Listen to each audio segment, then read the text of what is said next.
माऊलींना डोळे काही चांगले होत.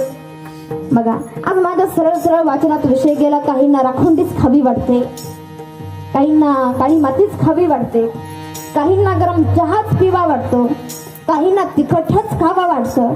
पण शास्त्र सांगतं दादा, सरळ सरळ सकाळी हा विषय मी वाचला की तिखट खाल्ल्यानंतर आणि गरम चहा पिल्यानंतर त्या गर्भाला अत्यंत अशा पद्धतीच्या यातना होतात. म्हणून माणसाला जर डोळे पाहिजे असेल ना माता माऊल्यांना, तर गर्भवती असताना माता माऊल्याने विशिष्ट प्रकारचे ग्रंथ वाचले पाहिजे, शास्त्र वाचलं पाहिजे, शास्त्र समजून घेतलं पाहिजे, ज्ञानेश्वरी वाचली पाहिजे. त्या पद्धतीने त्या गर्भवती संस्कार होत असतात. म्हणून गर्भाचं वर्णन फार अत्यंत अशा पद्धतीचं महत्वाचं आहे. म्हणून गर्भाची व्यथा जीव जाणे.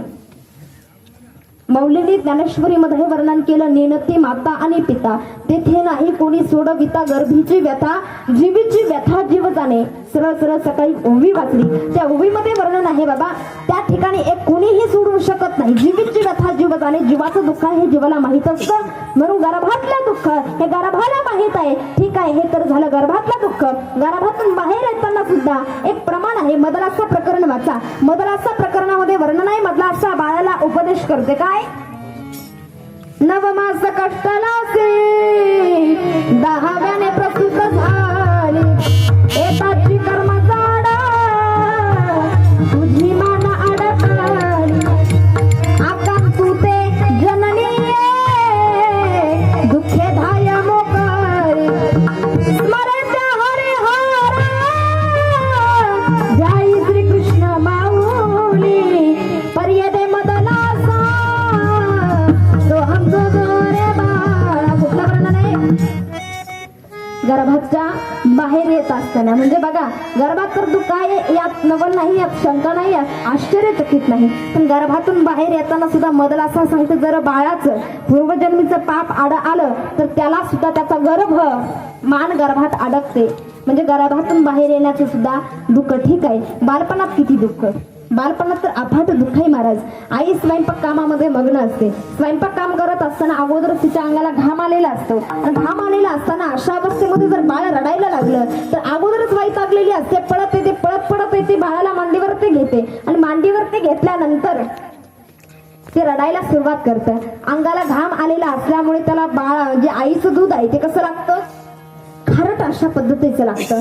दूध खारट लागल्यानंतर पुन्हा रडायला सुरुवात करतं. पुन्हा रडाई दुःखांचा भार देते, पुन्हा रडायला सुरुवात करतं, पुन्हा दुःखांचा भार, पुन्हा रडायला सुरुवात. हे कोणतं दुःख, जागे ना, हा बालपणाचं दुःख. हे तर किरकोळ आहे हो. पण तरुणपणामध्ये पुन्हा एक आत्मक विषय वाचला.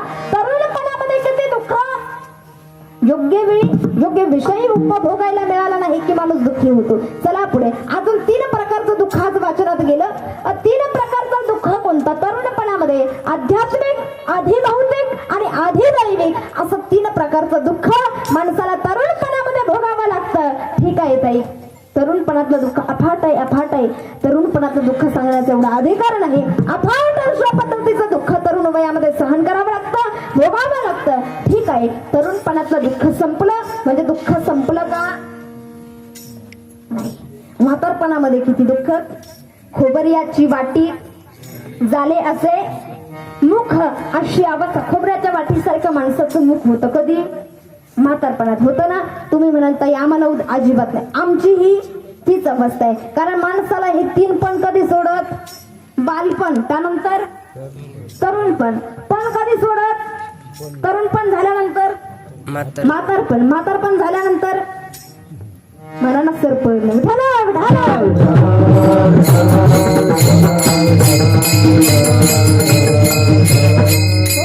म्हणजे 3 पणातून जरी गेलो आपण तरी सरपण मेल्यानंतर डोक्यावर येत असतं महाराज. म्हणून म्हातारपणातली अवस्था वर्णन करत असताना काकडा प्रकरणामध्ये महाराजांनी वर्णन करावं. काय आहे वर्णन, मज नाही हात पाय डोळा पडली सापड, मज नाही हात पाय डोळा पडली सापड,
अवघे करीते हाड ही माणसाची म्हातारपणातली अवस्था आहे. म्हणून प्रत्येक वयामध्ये माणसाला योग्य पद्धतीनं दुःख भोगावं लागतं. म्हणून महाराज विचारपूर्वक हे शब्द टाकतात. काय घेईन मी जन्म यागसाठी देव. जन्म घेणंही सोपं नाही, मरणही सोपं नाही. मरण कसं सोपं नाही. एक सिद्धांत आहे शास्त्राचा, 1000 विंचू एकाच वेळी चावल्यानंतर जेवढं दुःख भोगावं लागतं. आतापर्यंत मी अनेकांच्या मुखातून 100 ऐकलं होतं, पण सहज वाचनात गेलं 100चा आकडा नाही महाराज, अजून एक 0 टाका, 1000चा आकडा. 1000 विंचू एकाच वेळेस चावल्यानंतर जेवढं दुःख सहन करावं लागतं तेवढंच दुःख एकच आत्मा शरीरातून बाहेर पडताना जीवाला दुःख भोगावं लागतं. म्हणजे जन्म घेणंही सोपं नाही, मरणही सोपं नाही. तरी तुकोबाराय म्हणतात देवा घेईन मी जन्म. काय वर्णन नाही महाराज बघा. जेवढं खोल चिंतन केलं ना शास्त्रात तेवढं कमीच पडतं बरं का. मग जन्म घेणंही सोपं नाही, मरणही सोपं नाही, तरी तुकोबाराय घेईन मी जन्म का म्हणतात? तर त्याचं कारण असं आहे महाराज. एक साधं उदाहरण तुम्हाला सांगते. 2 जण प्रवासाला निघाले. एकाला पालखीत बसून जायचंय, एकाला पायी जायचंय. मला सांगा दोघांपैकी चिंता कुणाला राहील बरं? ज्याला पायी चालायचंय त्याला मार्गाची चिंता राहील, त्याला चालण्याची चिंता राहील. पण मला सांगा ज्याला पालखीत बसायचंय त्याला चालण्याची काही चिंता आहे का? चिंताच नाही, कारण पालखीत बसून जायचंय, चिंता कसली. पण ज्याला पायी चालायचंय ना त्याला भरपूर प्रकारचं टेन्शन आहे. जायचं कसं, पायी चालायचं कसं, रस्ता येईल कधी, गाव येईल कधी, अनेक अनेक अनेक प्रकारे चिंता आहे. म्हणून महाराज सांगतात बाबा घेईन मी जन्म कशासाठी? जसं प्रवासाचं दुःख पायी चालणाऱ्याला आहे, पालखीत बसणाऱ्याला नाही. तसंच जगद्गुरु तुकोबाराय सांगतात बाबा ज्याने मी आणि माझं सोडलं, ज्याने देहाची तादात्म्य सोडलं, नामचिंतनाने भगवंताचं नामस्मरण केल्याने हा देह माझा आहे, मी देहाचा आहे, देहासंबंधीचे नातेवाईक माझे आहे, असं ज्याने सोडलं त्याचं देह तादात्म्य सुटलं आणि त्याला जन्म घेण्याचंही दुःख नाही आणि मरणाचंही दुःख नाही. गर्भवती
गर्भवासी दुःख नाही येता जाता, हृदयी असता नाम तुझे. आम्हाला गर्भाचंही दुःख नाही, जन्म घेण्याचंही दुःख नाहीये आणि मरणाचंही दुःख नाहीये. त्याचं कारण काय? हृदयी असता नाम तुझे, अखंड तुझं नामचिंतन आमच्या मुखारविंदामध्ये असल्या कारणानं आम्हाला गर्भाचंही दुःख नाही, म्हणजे जन्म घेण्याचंही दुःख नाहीये आणि मरणाचंही दुःख नाहीये. का नाहीये? हृदयी असता नाम तुझे, याचा अर्थ आम्ही अखंड देवाचं नामचिंतन करत असल्यामुळे आणि अखंड नामचिंतनामुळे काय झालंय, जे देहाशी तादात्म्य आहे ना ती सुटलेलं आहे. म्हणजे हृदयी असता नाम तुझे, गर्भवासी दुःख नाही येता जाता. उलट प्रमाण करायचे काय?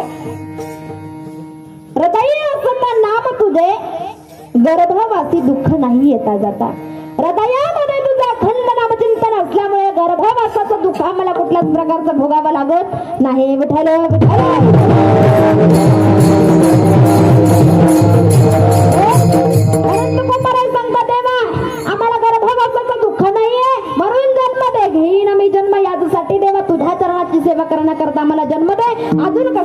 मध्ये हरिनाम हरिनाम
कीर्तन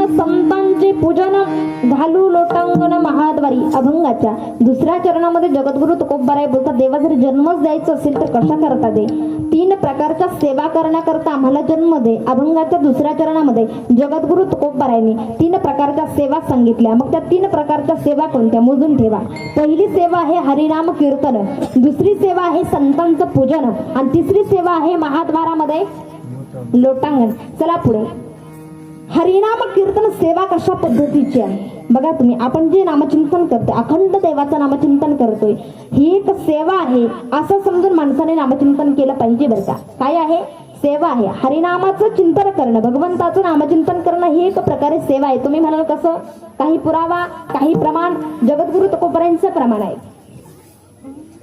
सेवा ते आघाडे उच्चारावे नाम, सेवा ते आघाडे उच्चारावे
संतांचं प्रमाण आहे.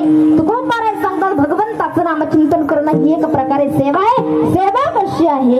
सेवा ते आवडे उच्चारावे नाम भेद भेद काम निवारणे न लगे हालावे चालवे बाहेरी न लगे हालावे चालवे बाहेरी. सेवा ते आवडी उच्चारावे नाव भेदाभेद काम निवारोणी न लगे हलावे चालावे बाहेर अवघेची घरी बैसलिया. जगद्गुरु तुकोबाराय सांगतात भगवंताचं नामचिंतन करणं ही एक प्रकारे सेवा आहे. अगदी टाइमाच्या पुढे पुढे चालते. टाइम होत आला म्हणून पुढचं सांगते, पुढची सेवा सांगते. हरिनाम कीर्तन ही एक प्रकारे सेवा आहे. तुकोबारायांनी प्रमाणातून सिद्ध करून दाखवलं. त्यानंतर संतांचं पूजन करणं संतांचं पूजन करणं ही एक प्रकारे सेवा आहे. आम्ही 7-8 दिवस दिंडीमध्ये होतो. प्रत्येक ठेप्यावरती गेल्यानंतर आमचे मामा लगेच अभंग म्हणायला सुरुवात करायचे. संत जाणे पूजिले म्हणजे संतांचं पूजन करणं ही एक प्रकारे काय आहे? सेवा आहे बरं का. संतांचं पूजन करणं, संतांचं पूजन का करावं त्याला शास्त्र आहे, त्याला पुरावा आहे. संतांचं पूजन केल्यानंतर सेवा केल्यानंतर काय मेवा मिळतो याचंही मी शास्त्रामध्ये भरपूर अशा पद्धतीचं मोठ्या प्रमाणावर विश्लेषण आहे, विस्तार आहे. एवढं सांगायला वेळ नाही म्हणून दुसरी सेवा महाराजांनी सांगितली. ती सेवा म्हणजे संतांचं पूजन. संतांचं पूजन केल्यानंतर वेगळंच काहीतरी फळ मिळतं. याचं श्रीमद भागवत महापुराणामध्ये अगदी गोड गोड गोड गोड असं वर्णन आहे. पण आता एवढं सांगायला वेळ नाही. तिसरी सेवा सांगते हरिनाम कीर्तन, संतांचं पूजन आणि महाद्वारामध्ये बघा. मला सांगा, तुम्ही कुठल्याही मंदिरात जा, मंदिरात गेल्यानंतर लोटांगण घालतात तो बघा. लोटांगण घालण्याची काही पद्धत आहे. भगवंताचं एकदा पाहिन श्रीमुख देईन आलिंगन जीवी निम्मलून उतरीन. भगवंताची मूर्ती भर दृष्टीने बघून घ्यायची. भर दृष्टीने पाहिल्यानंतर अगदी समोर रावळा समोर आल्यानंतर अगदी दोन्ही कान पकडायचे, 2-3 उडवाशा काढायच्या, महाद्वारामध्ये लोटांगण घालायचं. ही लोटांगण घालण्याची पद्धत आहे, शास्त्र सांगतं. पण लोटांगण घालत असताना अजून शास्त्र आहे. लोटांगण घालत असताना कुठल्याही प्रकारचा अहंकार मनात धारण करायचा नाही. अहंकार धारण करून लोटांगण अशा पद्धतीचं घालायचं नाही. पूर्ण अहंकाराचं विसर्जन करायचं. अगदी नम्रतेने देवासमोर उभं राहायचं आणि मग लोटांगण घालायचं. ही लोटांगण घालण्याची पद्धत आहे. म्हणून जगद्गुरु तुकोबारायांनी 3 प्रकारच्या सेवा सांगितल्या. हरिनाम कीर्तन, संतांचं पूजन आणि महाद्वारामध्ये लोटांगण. किती प्रकारच्या सेवा झाल्या बघा. कीर्तन नाही लक्षात ठेवलं तरी चालेल, पण या 3 प्रकारच्या सेवा कुणालाही विचारण्याची शक्यता कधी तुम्ही घरी गेल्यावर चालेल ना. 3 प्रकारच्या सेवा लक्षात ठेवा. हरिनाम कीर्तन, संतांचं पूजन आणि महाद्वारामध्ये लोटांगण. त्या 3 प्रकारच्या सेवांचं जगद्गुरु तुकोबाराय वर्णन करतात. एवढंच नाही देवा, आम्ही अजून काय करू? या 3 प्रकारच्या सेवा करत असताना माझ्या अंतःकरणामध्ये मला एवढा आनंद होणार आहे, एवढा आनंद होणार आहे.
आनंद निर्भर असो भलते ठाई सुख दुःखा नाही चाडा. अभंगाच्या तिसऱ्या चरणामध्ये तुकोबर आहेत.